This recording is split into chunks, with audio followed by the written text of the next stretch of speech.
Hey guys, it's Tony from A&E Construction. You're watching Build with A&E. I've been off on another job just recently.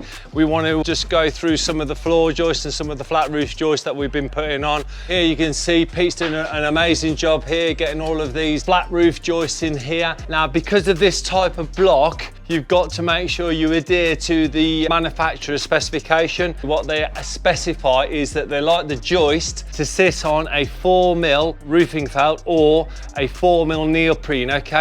So what we've done, we've gone down the route of roofing felt because it's just a lot easier to get a hold of. We've cut them 3 inches wide by 4 inches long, and we're doing a whole series of them like this. And what that does, that's what's recommended by the manufacturer who supplies the actual white tongue blocks. Now that's pretty much set for most Thermalite blocks like this. So obviously Thermalite might have a similar sort of specification. It's not like a normal standard block where you can actually just rest the joist straight on it. We've got them all running along here. This is going to be the opening for the actual lantern that's going to go in here. Obviously we'll get the correct measurements of the internal wall of the actual upstand, so when the lantern sits on we get it all lovely so the plasterboard runs through beautifully. But you can see over here how neat these joints that Pete's been doing here. You can actually see the neatness of that joint there. It's really, really nice. Now you're going to be asking the question, how do we actually achieve that? Now one of the things that we want to do is just show you that, because what we do, we like doing little jigs and templates. What we've got here then, guys, the cutout here is actually for the flange, because the way we set the steel up is to make sure the bottom of the steel comes to the bottom of the floor joist. So as you notch that out, then the ceiling line comes beautifully underneath, and then this little curvy bit here is to make sure the recess of the joist sits in beautiful and tight to the back of the steel, which is really, really important. And obviously the top further notch is making sure it clears the top part of the steel. Producing a jig like this is always a win-win for us, I think, because you know that you're dealing with something that gives you a really nice sharp edge all the way around. And as Pete's explained earlier, doing it on mass production and then producing loads and loads of joists like this is always a win-win. Now you're probably saying, Tone, why have you got a corded saw? But I don't know, I'm just really old school, ain't we, Pete? We just... Yeah. We like corded stuff. I don't know what it is. It's just like cordless route. I've never gone down that. I've got really good machines that do it all the time. So I've never jumped ship and gone that way. Why spend loads of extra money when I don't really need to? This saw does the job, does it really, really well. I'm never worrying about charging batteries, dying power. Now, the one thing is when we bought these from the merchant at the time, we could only guess 8B3s, C24s. We couldn't get 7B3s, C24s because of the COVID situation. So what we've done is we use 8B3s in the flat roof as specified by the engineer, but obviously where it's 7B3s where the floor joists are, the reason we use these because they're actually 178s, because the old joists are 178, so I didn't want any difference in timber. So now when we line all this up, all the floor level on the top and the bottom all line through beautifully, but obviously you'll then see all the floor joist and flat roof system going. So cool. Any questions and comments, make sure you put them down below, anything you want to ask. And you're going to now see us do 2 more joists, marking them out, cutting them with the saw, so you can see that process as well. And Pete's going to do that because I don't want to steal his thunder, so he's been doing them all. Boom. Basically, this is a test piece of timber of the 8x3 that we've got. Yeah, sure. As you said before, it has to be machined down to the 178. What I found, it's easier just to do a little piece of the offcut, and then what you're able to do is just do a test piece, just to make sure that your rip's bang on mill perfect, because you don't want any indiscrepancy, because it's going to affect the line of your plasterboard. Okay, so mate, sure. I've set the copy tape measure on it just to see, get it near as damn it. So I'm just going to do a test piece and see if it needs any fine adjustment. Cool. Okay, mate.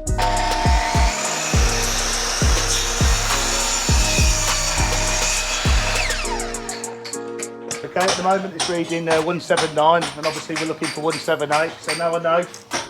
Now I've got that point of reference, I know that the guide has to come in bang on 1mm and that's to be spot on.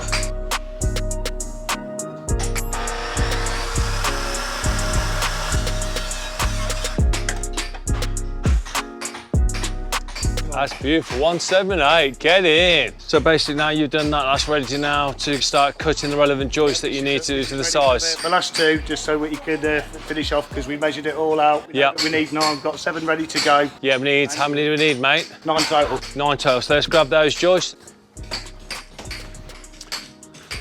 That's the top. So what we're doing here, Will, is that if you can imagine, every timber that comes out of the yard is always got a slight camber to it. It's very rare they're dead true. This is actually really quite good. So look, if I offer that up to you, when you see down that, it's not too bad, is it? But you can actually see that's going to be the top because that's a slight camber to the top. So if you've got a timber, always make sure, whatever timber you put in, always make sure the top of the camber, this is exaggerated obviously. This timber is actually pretty good, it's pretty straight, but just that small camber, we're just going to put to the top, okay? Always remember that's with anything, rafters, floor, joists, anything, okay guys? Got a little tip. If you're working on your own, obviously when you're ripping down a big piece of timber like this, you're putting a lot of pressure on the saw. And what you don't want is it's moving all over the place because it can be a nightmare, also it can cause injury. What you do is you work out where your cut's going to end up going. What I like to do is find the timber in, both ends, screw this down to my bench. I'm going to do the same the other side, but make sure there's no chance of any movement, and therefore it's just going to be a safer job. All right.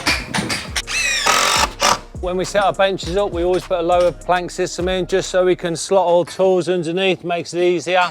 And the trestles that we're using like a 3/4 size. I think it's size 2, this trestle.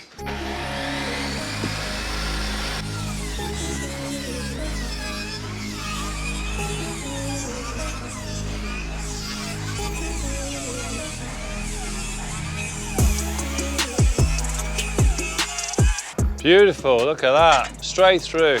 So what we're looking at now then, Pete? One more to cut, so we'll just flip this out the way, give Okay, ourselves mate. a bit of room, put that up to what's there. I'll give us plenty of room, look. Yep. Ready for the next process. That's cool, okay mate, let's get another timber. Same again. If you look down that timber again, guys, look, you see the camber here? See the camber? That's the top. You can see the camber down, can you? Screw it down again.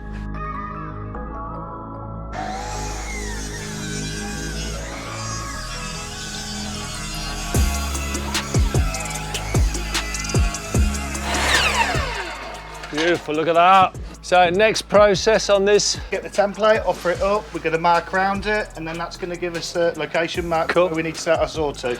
So the other thing we've got to remember is we know this is the top of the joist. When we come to the template here, this was set up for an 8-inch joist, but obviously the joist that we're cutting now is 7x3. It's always the point making sure that you know where's the top. So it's always good just so I don't forget, because I'm a bit forgetful as I get older. I'll put the top on there because I know that's then top, and then it's away. Now sometimes you're going to get splits in the end of timbers. Now if there was like a split on this, I would definitely saw this timber off a good 5 or 6 inches.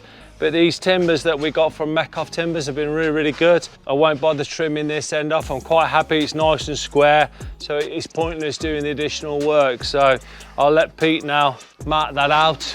I love that jig. Phil will be proud of that jig, wouldn't he, Pete? Phil loves a jig, don't he? He loves a jig. So what we're going to do now, we're going to set up for the first cut and do that on both timbers, because we don't want to be setting it, resetting it and doubling our workload, because like I say, when you're doing mass production you need to do this and make it a quick job. So what I'm going to do, I'm just going to offer it up. Obviously you've got your guide which sort of tells you where your saw blade's going to end up, but obviously we're going to go to our long, so you might have to jig it like odd mill here or there in case this guide's slightly out, but we'll see how it goes. So set that.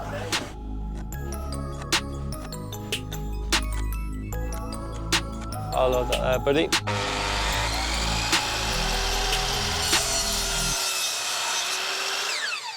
We need to cut this until that pencil mark disappears, so we need to come over about 5mm. So move over 5mm there. Look at that, oh, it's absolutely beautiful. Look at that, guys. That's awesome, isn't it? Look at that. Absolutely spot on.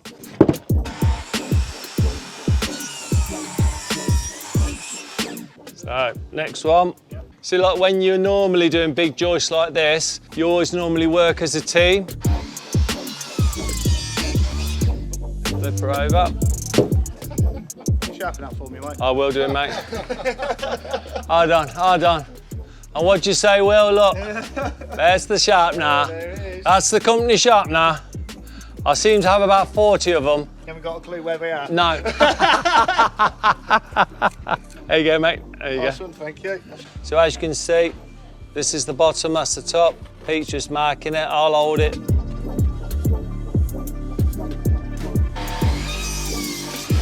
Try the jig on that. Just a little bit more off that, you can see just a fraction. About 2 mil? Yeah, about 2 mil, mate. Try that again. Ah, look at that. Beautiful, perfect, beautiful that is. Okay, so we'll reset. Reset that. Do you know, there's something lovely about the smell of wood, isn't there? Oh, it smells beautiful, doesn't it, you know?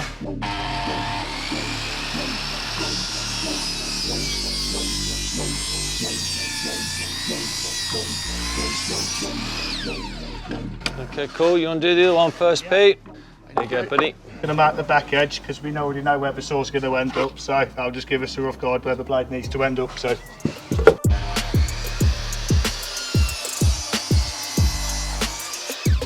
Lovely. Okay, so the next process, Pete. Okay, flip it up on its end. Take a square. Oh, I've got something to show you, Pete. It's the new addition to the toolkit. Oh, right. Look at that. Baby square, I've called it. Yeah. You got a grown-ups one as well? I have got a grown-up one, yeah. That's been with me a long time, the grown-up one, but look at that. Still ain't grown up. Yeah. But look at that, that's just, I love this square. As soon as I seen it, I thought, I've got to get one of those. Yeah, that's it, yeah, it was a bit like that. Actually, no, this is made of fine quality steel, this will. So here we go, we're going to start using these new saws, give them a trial run for the whole of this project, and then we're going to decide which one's our favourite, aren't we, Pete? Now, this one, obviously, with big lumber or timber, so this is the 70th per inch. So we wouldn't use the fine on this, we'd only use the fine saw on cutting plywood and things like that. So, and you can see what Pete's doing now. Just broke it off the end rather than trying to go through it with a saw. It broke off nice and clean, left it a bit proud, just get a chisel, half decent.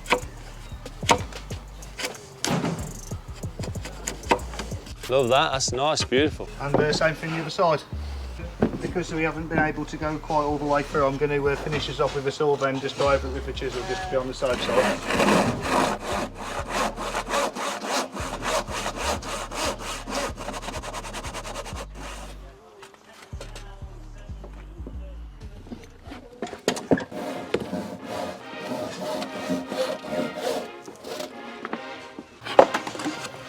There you go, so line down. Okay, mate. As you can see, we've already put our marks on for our small radiuses.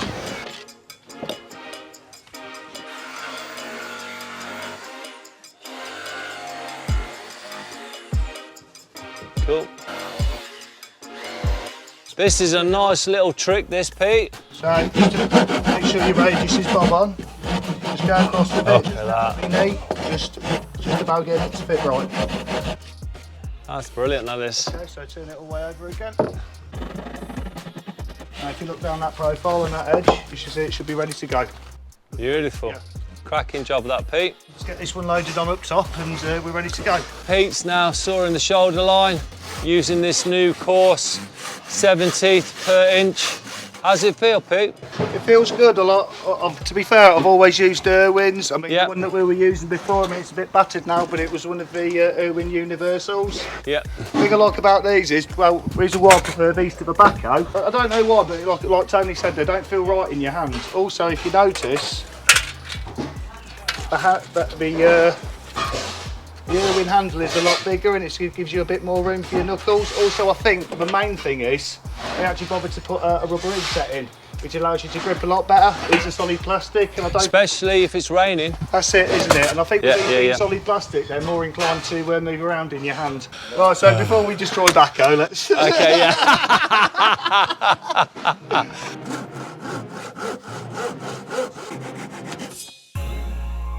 Now, the one thing I always love doing, and once we finish with the saw, I always like to put it back in this cover, just now I was taught.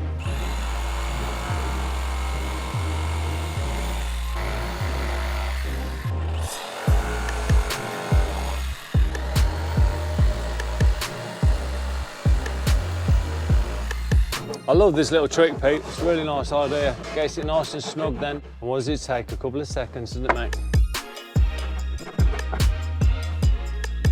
So that's how you cut a joist into a steel, guys. So that does the job. When I'm dealing with these walls, when I'm putting floor joists in, I always come off a wall 25mm, mark 25mm, and that'll then be the side of my joist. I'll never put my joist up tight. I don't know why, just the way I've always done it. And all I'll then do is I'll literally then mark edge to edge from that point there, 400. And what I'll do is I'll just put a cross, okay? So at that point there, cross. And then mark then another 400, cross. The reason I put the cross in, it tells me where the timber's gonna come, you see. So as soon as I offer the joist in, that'll be it, boom.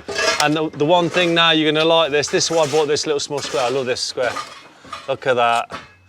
Just like, takes me seconds. It's just, the OCD in me, this is, you see now, look at that. Just pop it straight back in. I suppose that's why people use the small speed squares, don't they? The only speed square I've got is the big version. So timber there again. Marking here, like that.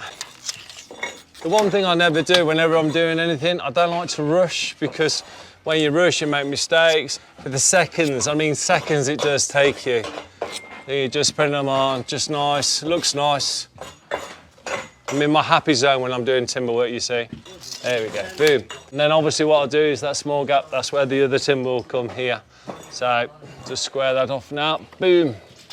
On the other side, Pete's done exactly the same, come off 25mm. He's marked his first joist, then gone 400, 400, 400, 400, 400. And hopefully they're not gonna hit any of them nuts. But if it does, obviously what we'll do, we'll notch a little bit out of the joist to accommodate that, but you'll see that now. So to go on there, mate, what we got? This is another tip, look, what you can do, measure to the back here, and the measurement, where you got it there, you can actually write it, it's 2960. So you see that there, 2960. And then what I'll then do is come to the other end. Now for this is pretty much the same. Look at that, 2960. So basically the whole lot is 2960. We've now got to cut 1, 2, 3, 4, 5, 6, 7, 8, 9 at 2960. We're away. I'm going to do a bit of a review on the Irwin saws, 22-inch. I always buy 22-inch, I don't buy 20-inch saws because it was something that was instilled into me when I was an apprentice joiner. The old boy who taught me, Jack, he was a firm believer of 22, 24-inch saws. I actually got on really well with a 22-inch saw. I've actually got a really old 22-inch saw, but I don't bring it onto site because it's a beautiful old saw. Right, okay, so we've got Irwin and we've got Bahco. We're going to test these two saws. One's a fine and then the other saw is a coarse. So what that means is that the fine tooth is literally got 9 teeth per inch and this has got 7 teeth per inch, okay? So what we're gonna do, we're gonna review that, give that a whirl, see that fares on. We're gonna do the same with the Bahco as well. This is then the fine, so we're gonna give that a whirl. And then also we're gonna give the medium coarse. Now it's actually the same, they've called it medium, but it's actually got the same teeth per inch. One thing I can tell straight away, it's all about making sure the saw feels part of your hand. It's always gotta be an extension of your hand or your arm, you know? That was one thing that was always taught to me. And the one thing I do like about this is that straight away it feels comfortable in my hand. This is still really, really comfortable, but if I had to choose between the two, it actually might be the Irwin. It's probably because I've got a big hand, so I just feel like I've got a bit more room around it. I mean, it is comfortable, don't get me wrong. Both of them are really comfortable, but if I had to choose between the two, at the moment, I think it would be Irwin on that sort of note. The other thing I'll look at is the thickness of the steel. Now, obviously on old saws, the back of the saw, this would be graded off, so it'd be a lot thinner, wouldn't it? It looks pretty much the same. I think this actually feels a little bit thicker. The other thing is, I understand that the Bahco saws are actually a Swedish steel, so depending on which point longer, so obviously the edge on this might last a lot longer than it might on the Irwin. The cost difference between the two, I think there's only like £1 in it. Both of these saws, I'm going to use them on the floor joists, and also I'm going to use them also on the roof, the main roof. And then hopefully by the end of the whole experience, I'll actually then have the favourite of all of that. So stay tuned and you'll see that whole sort of experience, and you'll see what saw we favour in the end, okay guys? And the other important thing is what saw lasts longer is another key factor. So all right guys, see you in a bit. So basically what we're going to do now, we're going to have a bit of a test on the two saws. So I'm going to use the Bahco, Pete's going to use the Irwin, both going to be coarse cut. What we're going to do is measure the size one and then we're going to hand saw them. And we're not going to race against each other, we're just going to do natural strokes and see how we do with the two saws and what sort of cut they do. This is where the junior one fails. Oh Lord, can I get part away? Oh, here you go mate, you can have a grown-ups one if you Thanks, want. mate. Choose your weapon. Choose your weapon. Right, you're going to go Irwin because you're an Irwin fan, aren't you? Yeah. Okay, buddy. There you go.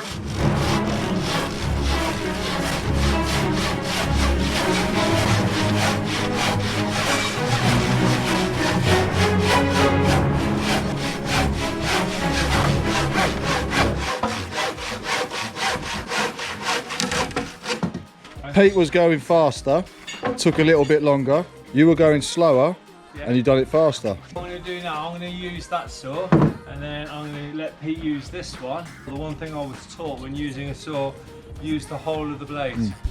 I'm interested to see how this goes now.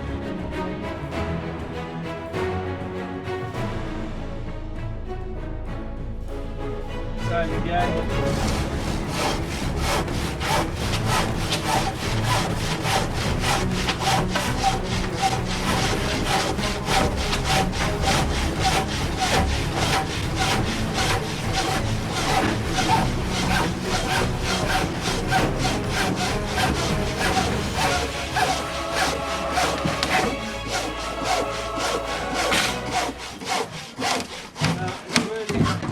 Funny, when I was using that, I actually got to say, even though this feels nicer to hold, the actual Bahco was cutting better. How did you find it, Pete? It was all right. Like I said, it's not as good in the hand as the Irwin one. Yeah, that's it. Yeah. But like I say, As the blade when you cut the it. blade, to be fair, there's not a lot in it. But as you said, like you said earlier, where you got taught using the whole saw, I found it went a bit faster for me. So yeah, I think some of it's obviously the saw, but a lot of it's the technique as well, isn't it? Yeah, sawing is all the technique. Definitely. That's one thing I was taught in the joinery shop. It's not shop. always the tool; it's sometimes the man, isn't it? Two really good saws. Overall, seconds within each one.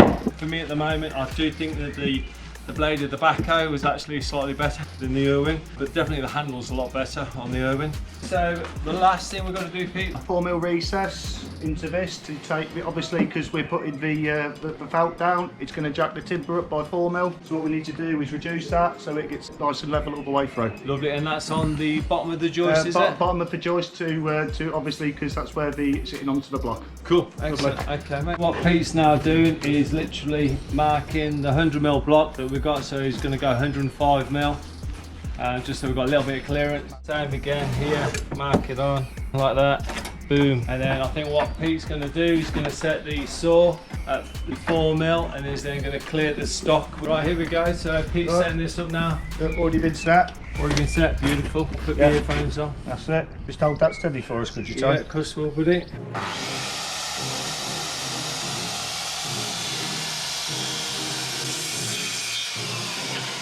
The reason Pete has swapped sides is because he can use a lot more of this fence now. He has this clearing this stock, okay? So that's the reason he's done it.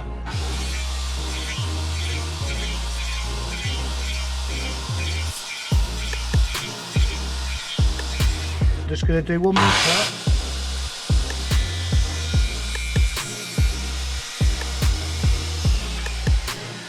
Why Pete's done that, because that gives him a really good guide to set his chisel straight on there now, and he can clean the stock away. That's why he's done that last little cut. So I'll pull this back, Pete, so you can get onto that. Look at that. Beautiful.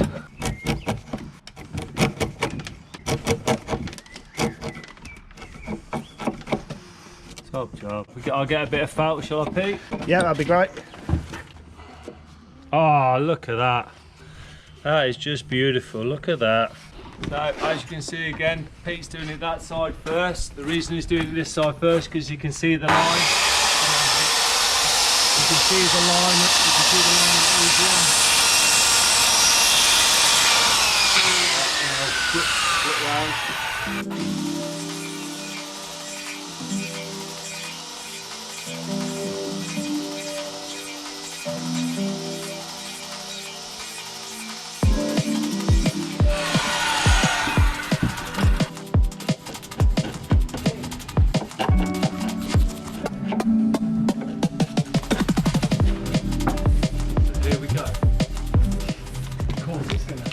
It's going to be fine.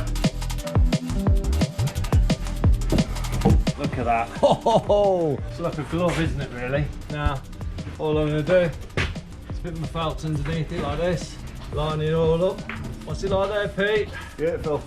Look at that, nice and flush to the bottom. Fits like a glove. Nice and tight into there, you sit.